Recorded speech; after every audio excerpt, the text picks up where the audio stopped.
ആകാശവാണി.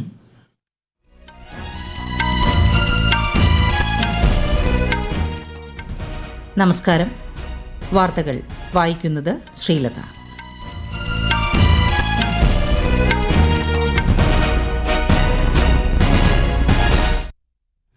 പ്രധാന വാർത്തകൾ.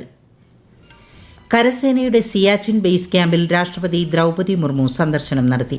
ദുഷ്കരമായ കാലാവസ്ഥയിലും അതിർത്തി കാക്കുന്ന സൈനികരുടെ ധീരതയും സേവന മനോഭാവവും പ്രശംസനീയമാണെന്ന് രാഷ്ട്രപതി.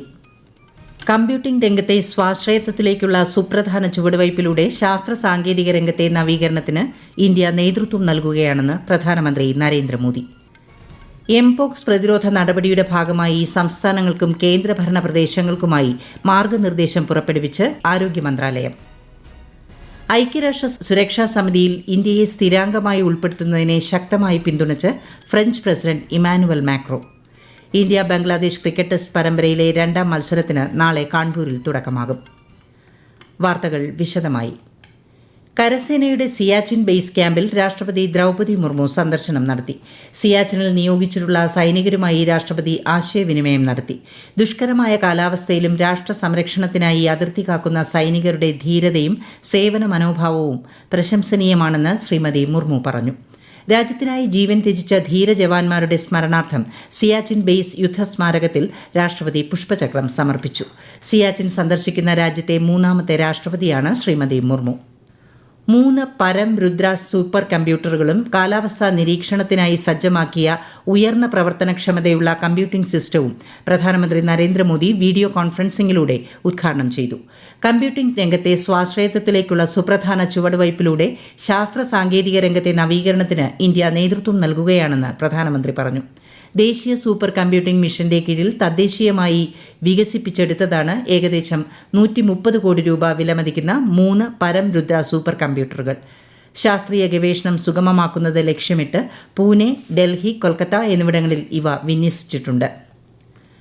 ശാസ്ത്രമേഖലയിൽ പഴയ പ്രതാപം വീണ്ടെടുക്കാനുള്ള ശ്രമത്തിലാണ് ഇന്ത്യയെന്ന് ഉപരാഷ്ട്രപതി ജഗ്ദീപ് ധൻകർ. ന്യൂഡൽഹിയിൽ ശാസ്ത്ര ഗവേഷണ കൌൺസിലിന്റെ 83ാമത് സ്ഥാപക ദിനത്തെ അഭിസംബോധന ചെയ്യുകയായിരുന്നു അദ്ദേഹം. ഇന്ത്യയുടെ ശാസ്ത്രബോധം മുൻകാലങ്ങളിൽ ലോകത്തിനു മുന്നിൽ രാജ്യത്തിന്റെ യശസ് ഉയർത്തിയിട്ടുണ്ട്. രാജ്യത്തെ ശാസ്ത്ര ഗവേഷകർക്ക് മികച്ച അവസരങ്ങളും അർഹിക്കുന്ന അംഗീകാരവും ഉറപ്പാക്കുന്നതിൽ കേന്ദ്ര സർക്കാർ പ്രതിജ്ഞാബദ്ധമാണെന്നും ഉപരാഷ്ട്രപതി പറഞ്ഞു. India has been cradle of civilization, a crucible of innovation and a global hub of learning. Our Vedas are gold mine of knowledge and information. We lost way somewhere in between, but now we are on way to regaining it. Last decade is marked with unprecedented transformation, a transformation for the better. Bharat has emerged as the most buoyant economy in the world. It is now favorite global destination of investment and opportunity. 7ാമത് രാഷ്ട്രീയ പോഷൺ മാ മാസാചരണ പരിപാടികളുടെ ഭാഗമായി രാജ്യവ്യാപകമായി ഇതുവരെ 9,20 ലക്ഷം പരിപാടികൾ സംഘടിപ്പിക്കപ്പെട്ടു. മഹാരാഷ്ട്ര, ബീഹാർ, മധ്യപ്രദേശ്, ഉത്തർപ്രദേശ്, ഗുജറാത്ത്, ആന്ധ്രാപ്രദേശ് എന്നീ സംസ്ഥാനങ്ങളാണ് പോഷൺ മാ മാസാചരണ പരിപാടിയിൽ മികച്ച പ്രകടനം കാഴ്ചവെച്ചതെന്ന് കേന്ദ്ര വനിതാ ശിശുവികസന മന്ത്രാലയം അറിയിച്ചു. ലോകാരോഗ്യ സംഘടന എംപോക്സിനെ പൊതുജനാരോഗ്യ അടിയന്തരാവസ്ഥയായി പ്രഖ്യാപിച്ച സാഹചര്യത്തിൽ രാജ്യത്തെ സംസ്ഥാനങ്ങൾക്കും കേന്ദ്രഭരണ പ്രദേശങ്ങൾക്കുമായി മാർഗനിർദ്ദേശം പുറപ്പെടുവിച്ച് ആരോഗ്യ മന്ത്രാലയം. രോഗവ്യാപനത്തിനെതിരെ ജാഗ്രത പാലിക്കണമെന്നും പ്രതിരോധ പ്രവർത്തനങ്ങൾ ഊർജിതമാക്കണമെന്നും മന്ത്രാലയം നിർദ്ദേശിച്ചു. രോഗബാധ റിപ്പോർട്ട് ചെയ്യുന്ന സാഹചര്യത്തിൽ തന്നെ സമ്പർക്ക വിലക്ക് ഏർപ്പെടുത്തണം. UAEയിൽ നിന്ന് വന്ന വ്യക്തിക്ക് കേരളത്തിൽ എംപോക്സ് സ്ഥിരീകരിച്ച സാഹചര്യം കൂടി കണക്കിലെടുത്താണ് മാർഗനിർദ്ദേശം പുറപ്പെടുവിച്ചത്. നെടുമ്പാശ്ശേരി വിമാനത്താവളത്തിൽ 30 കോടി രൂപ ചെലവിൽ ഒരുക്കിയ പെരിമീറ്റർ ഇൻട്രൂഷൻ ഡിറ്റക്ഷൻ സിസ്റ്റത്തിന്റെ ഉദ്ഘാടനം മുഖ്യമന്ത്രി പിണറായി വിജയൻ ഓൺലൈനായി നിർവഹിച്ചു. വിമാനത്താവളത്തിന്റെ ചുറ്റുമതിലിൽ മാരകമാകാത്ത വൈദ്യുതി വേലി, സെൻസർ, തെർമൽ ക്യാമറകൾ തുടങ്ങിയവ സുരക്ഷാ സംവിധാനത്തിന്റെ ഭാഗമായി ഏർപ്പെടുത്തിയിട്ടുണ്ട്. വിമാനത്താവളത്തിലെ അന്താരാഷ്ട്ര ഡിപ്പാർച്ചർ ടെർമിനലിൽ നിർമ്മിച്ച പുതിയ ലോഞ്ചും മുഖ്യമന്ത്രി ഉദ്ഘാടനം ചെയ്തു. കർണാടകയിലെ ഷിരൂരിൽ തെരച്ചിൽ കണ്ടെത്തിയ കോഴിക്കോട് സ്വദേശി അർജുന്റേതെന്ന് കരുതുന്ന മൃതദേഹം നാട്ടിലെത്തിക്കാനുള്ള നടപടികൾക്ക് തുടക്കമായി. മൃതദേഹം അർജുന്റേതെന്ന് സ്ഥിരീകരിക്കുന്നതിനായി DNA പരിശോധന നടത്തും. നാളെ ഉച്ചയോടെ പരിശോധനാ ഫലം ലഭിക്കുമെന്നാണ് സൂചന. അതേസമയം ഗംഗാവലി പുഴയിൽ കാണാതായ മറ്റു 2 പേർക്കുള്ള തെരച്ചിൽ തുടരുമെന്ന് കർണാടക മുഖ്യമന്ത്രി സിദ്ധരാമയ്യ വ്യക്തമാക്കി. ദൌത്യം ലക്ഷ്യത്തിലെത്തിക്കാനായതിൽ സംതൃപ്തിയുണ്ടെന്നും അദ്ദേഹം പറഞ്ഞു. സ്വച്ഛതാ ഹി സേവ അഭിയാന്റെ ഭാഗമായുള്ള പരിപാടികൾ രാജ്യത്തുടനീളം പുരോഗമിക്കുന്നു. കേന്ദ്ര വാർത്താവിതരണ പ്രക്ഷേപണ മന്ത്രാലയത്തിന് കീഴിലുള്ള Palakkad central bureau of communication തൃക്കടേരിയിൽ ശുചിത്വ ബോധവൽക്കരണ പരിപാടികൾ സംഘടിപ്പിച്ചു. വീടുകളിലെ മാലിന്യങ്ങൾ കൈകാര്യം ചെയ്യുന്നതിനെക്കുറിച്ചും ശുചിത്വ ശീലങ്ങൾ വളർത്തിയെടുക്കുന്നതിനെക്കുറിച്ചും ചർച്ചയായി. ഗുണനിലവാരമില്ലെന്ന് കണ്ടെത്തിയ പാൻഡി, പാരസെറ്റമോൾ, ആന്റിബയോട്ടിക്കുകൾ, ചില BP മരുന്നുകൾ തുടങ്ങിയവ സംബന്ധിച്ച് മുന്നറിയിപ്പുമായി central drugs standard control organisation ഗുണനിലവാരമില്ലാത്ത ഇത്തരം ഉൽപ്പന്നങ്ങൾ വിപണിയിൽ നിന്ന് നീക്കം ചെയ്യാൻ നിർദ്ദേശം നൽകി. ഈ വാർത്തകൾ ആകാശവാണിയിൽ നിന്ന്. പ്രധാനമന്ത്രി നരേന്ദ്രമോദി ആകാശവാണിയിലൂടെ രാജ്യത്തെ ജനങ്ങളുമായി ആശയങ്ങൾ പങ്കുവയ്ക്കുന്ന പ്രതിമാസ പ്രഭാഷണ പരിപാടി മൻ കി ബാത്ത് ഈ മാസം 29 രാവിലെ 11 മണിക്ക് പരിപാടിയുടെ 114ാം പതിപ്പാണിത്. പരിപാടിയിലേക്ക് ജനങ്ങൾക്ക് ആശയങ്ങളും അഭിപ്രായങ്ങളും 1800117800 എന്ന നമ്പറിലോ MyGov ഓപ്പൺ ഫോറത്തിലോ നാളെ വരെ അറിയിക്കാവുന്നതാണ്. നിയമസഭാ തെരഞ്ഞെടുപ്പ് നടക്കാനിരിക്കുന്ന ഹരിയാനയിലെ BJP പ്രവർത്തകരുമായി പ്രധാനമന്ത്രി നരേന്ദ്രമോദി വീഡിയോ കോൺഫറൻസിംഗിലൂടെ സംവദിച്ചു. ഹരിയാനയിൽ അഴിമതിരഹിത ഭരണമാണ് നടക്കുന്നതെന്നും യുവാക്കൾക്ക് മികച്ച തൊഴിലവസരങ്ങളുണ്ടെന്നും ശ്രീ മോദി ചൂണ്ടിക്കാട്ടി. കോൺഗ്രസ് നേതാവ് രാഹുൽ ഗാന്ധി ഇന്ന് ഹരിയാനയിലെ കർണാൽ ജില്ലയിൽ പാർട്ടിയുടെ വിജയ് സങ്കൽപ് റാലിയിൽ പങ്കെടുത്തു. ജമ്മുകാശ്മീരിൽ നിയമസഭാ തെരഞ്ഞെടുപ്പിന്റെ മൂന്നാമത്തെയും അവസാനത്തെയും ഘട്ടപ്രചാരണം ഊർജിതം. കേന്ദ്രമന്ത്രിയും BJPയുടെ മുതിർന്ന നേതാവുമായ അമിത്ഷാ ഇന്ന് ജമ്മുവിൽ തെരഞ്ഞെടുപ്പ് റാലികളിൽ പങ്കെടുത്തു. പ്രധാനമന്ത്രിയും BJPയുടെ മുതിർന്ന നേതാവുമായ നരേന്ദ്രമോദി മറ്റന്നാൾ ജമ്മുവിലെത്തും. ലോക്സഭാ പ്രതിപക്ഷ നേതാവും കോൺഗ്രസ് നേതാവുമായ രാഹുൽ ഗാന്ധി, PPD അധ്യക്ഷ മെഹബൂബ മുഫ്തി തുടങ്ങിയവരും പ്രചാരണ രംഗത്ത് സജീവമാണ്.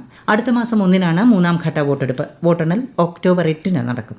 ഐക്യരാഷ്ട്ര സുരക്ഷാ സമിതിയിൽ ഇന്ത്യയെ സ്ഥിരാംഗമായി ഉൾപ്പെടുത്തുന്നതിനെ ശക്തമായി പിന്തുണച്ച് ഫ്രഞ്ച് പ്രസിഡന്റ് ഇമാനുവൽ മാക്രോ. ന്യൂയോർക്കിൽ UN പൊതുസഭയുടെ 79ാമത് സമ്മേളനത്തിൽ സംവാദ പരിപാടിയെ അഭിസംബോധന ചെയ്യവെയാണ് ഫ്രഞ്ച് പ്രസിഡന്റ് ഇക്കാര്യം വ്യക്തമാക്കിയത്.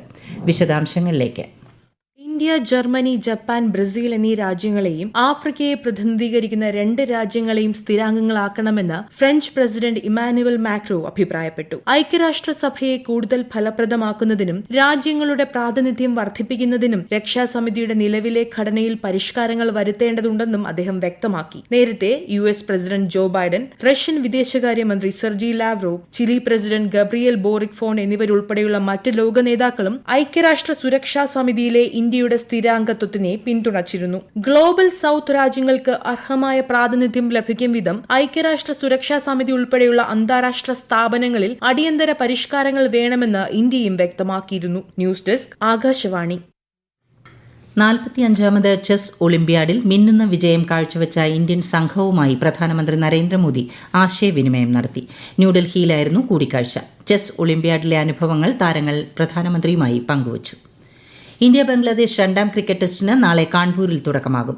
മത്സരം നടക്കുന്ന ഗ്രീൻ പാർക്ക് സ്റ്റേഡിയത്തിന്റെ ഗാലറിയുടെ ഒരു ഭാഗം അപകടാവസ്ഥയിലാണെന്ന് ഉത്തർപ്രദേശ് പൊതുമരാമത്ത് വകുപ്പ് മുന്നറിയിപ്പ് നൽകിയിരിക്കുന്ന സാഹചര്യത്തിൽ ഗാലറിയുടെ സി സ്റ്റാൻഡിൽ കാണികളെ പ്രവേശിപ്പിക്കില്ല. ആദ്യ മത്സരത്തിൽ 280 റൺസിന് വിജയിച്ച ഇന്ത്യ പരമ്പരയിൽ മുന്നിലാണ്. ഇസ്രായേൽ ലെബനൻ അതിർത്തിയിൽ 21 ദിവസത്തെ വെടിനിർത്തലിന് ആഹ്വാനം ചെയ്ത് അമേരിക്കയും ഫ്രാൻസും മറ്റ് സഖ്യകക്ഷികളും. ഐക്യരാഷ്ട്രസഭയിൽ ഇത് സംബന്ധിച്ച വിശദമായ ചർച്ചകൾ നടന്നു. പ്രദേശത്ത് വെടിനിർത്തൽ നടപ്പാക്കാനും നയതന്ത്ര ചർച്ചകളിലൂടെയുള്ള പ്രശ്നപരിഹാരത്തിനും ഇസ്രായേൽ, ലെബനൻ ഗവൺമെന്റുകൾ തയ്യാറാവണമെന്ന് രാഷ്ട്രങ്ങൾ സംയുക്ത പ്രസ്താവനയിൽ ആവശ്യപ്പെട്ടു. തെക്കൻ ലെബനൻ അതിർത്തി മേഖലയിൽ ഇസ്രായേൽ സേനയും ഹിസ്ബുള്ളയും തമ്മിലുള്ള സംഘർഷം ഉടൻ അവസാനിപ്പിക്കണമെന്ന് UN സെക്രട്ടറി ജനറൽ ആന്റോണിയോ ഗുട്ടറസും അഭ്യർത്ഥിച്ചു. പ്രധാന വാർത്തകൾ വീണ്ടും. കരസേനയുടെ സിയാച്ചിൻ ബേസ് ക്യാമ്പിൽ രാഷ്ട്രപതി ദ്രൗപദി മുർമു സന്ദർശനം നടത്തി. ദുഷ്കരമായ കാലാവസ്ഥയിലും അതിർത്തി കാക്കുന്ന സൈനികരുടെ ധീരതയും സേവന മനോഭാവവും പ്രശംസനീയമാണെന്ന് രാഷ്ട്രപതി. കമ്പ്യൂട്ടിംഗ് രംഗത്തെ സ്വാശ്രയത്വത്തിലേക്കുള്ള സുപ്രധാന ചുവടുവയ്പിലൂടെ ശാസ്ത്ര സാങ്കേതിക രംഗത്തെ നവീകരണത്തിന് ഇന്ത്യ നേതൃത്വം നൽകുകയാണെന്ന് പ്രധാനമന്ത്രി നരേന്ദ്രമോദി. എംപോക്സ് പ്രതിരോധ നടപടിയുടെ ഭാഗമായി സംസ്ഥാനങ്ങൾക്കും കേന്ദ്രഭരണ പ്രദേശങ്ങൾക്കുമായി മാർഗനിർദ്ദേശം പുറപ്പെടുവിച്ച് ആരോഗ്യ മന്ത്രാലയം. ഐക്യരാഷ്ട്ര സുരക്ഷാ സമിതിയിൽ ഇന്ത്യയെ സ്ഥിരാംഗമായി ഉൾപ്പെടുത്തുന്നതിന് ശക്തമായി പിന്തുണച്ച് French president Emmanuel macro. India Bangladesh cricket test പരമ്പരയിലെ 2ാം മത്സരത്തിന് നാളെ കാൺപൂരിൽ തുടക്കമാകും. വാർത്തകൾ കഴിഞ്ഞു. അടുത്ത വാർത്താ പ്രക്ഷേപണം 8:35-ന്.